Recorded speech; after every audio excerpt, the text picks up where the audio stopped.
G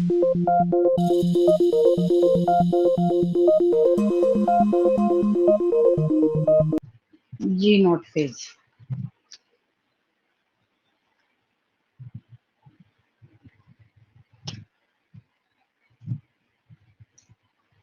This phase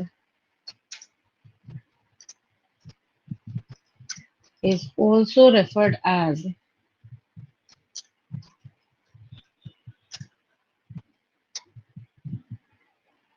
quiescent stage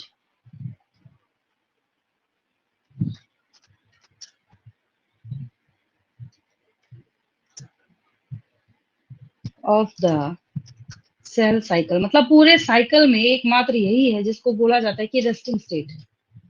resting होता नहीं कभी भी, आपकी बॉडी में एक सेल भी कभी रेस्टिंग होता नहीं है, मानने वाली बात है। सिर्फ मेटाबॉलिकली तो हमेशा ही एक्टिव होता है।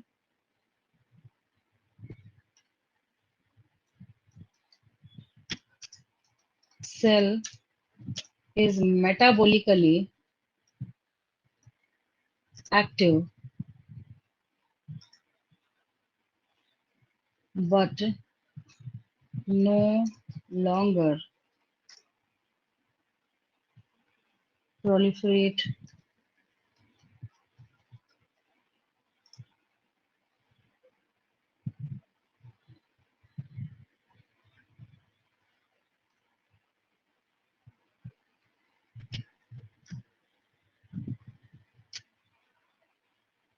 कुछ कुछ ऑर्गेनिज्म में, जैसे अगर आप लिजर्ड वगैरह के बारे में बात करें तो उसका टेल वाला जो पोर्शन है वो कट होने के बाद वापस से वहां पे रीजनरेट हो जाता है।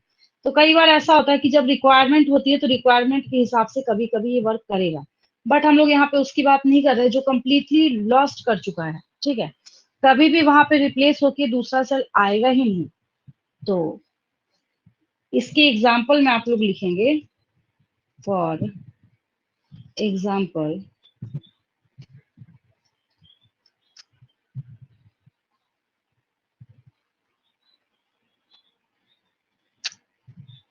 cells of heart।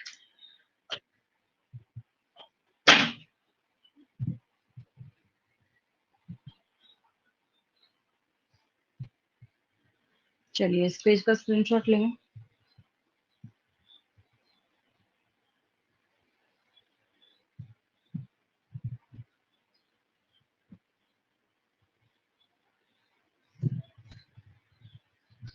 हो गया ये? Yes ma'am. यहाँ तक तो कोई डाउट नहीं किसी को?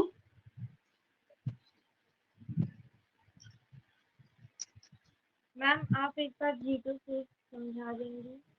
G2? Yes ma'am. मैम एक बार आपको सेकंड पॉइंट समझा दीजिए ना, जी नॉट फेज का। किसका किसका second point? Ma'am G naught phase का। यहाँ पे ना बोला जा रहा है कि सेल जो है मेटाबॉलिकली एक्टिव है, ठीक है, लेकिन अगर आप इससे डिवीजन की रिक्वायरमेंट करेंगे ना, मतलब अगर आप चाहते हैं तो आगे जाके ये प्रोलिफरेशन नहीं करेगा, बस इतना सा मतलब है इसका। ठीक है, और एक ओके और मैम। अभी क्या, एक और, हाँ G2 तो इससे समझ आएगा। देखिए सेल चैप्टर में एक्चुअली आप लोग भूल गए होंगे सेंट्रल डॉगमा, इस वजह से दिक्कत आ रही होगी। देखिए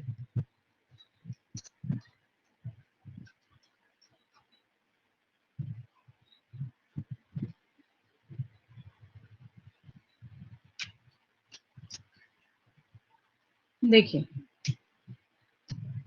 ये आपके सेल का ब्लूप्रिंट है। बोलने का ये मतलब है कि आपकी बॉडी में मैंने आपको सिखाया कि डीएनए का रेप्लिकेशन एस फेज में होगा। जब डीएनए का रेप्लिकेशन एस फेज में होगा तो रेप्लिकेशन के बाद ही ट्रांसक्रिप्शन होता है। मतलब डीएनए जब आरएनए फॉर्म करेगा उसको ट्रांसक्रिप्शन कहते हैं, और आरएनए जब प्रोटीन फॉर्म करता है उस प्रोसेस को ट्रांसलेशन कहते हैं। और प्रोटीन ही सारे जो मेटाबॉलिक एक्टिविटीज है उसमें हेल्प करता है। तो क्वेश्चन ये राइज होता है कि प्रोटीन सिंथेसिस किस फेज में होगा।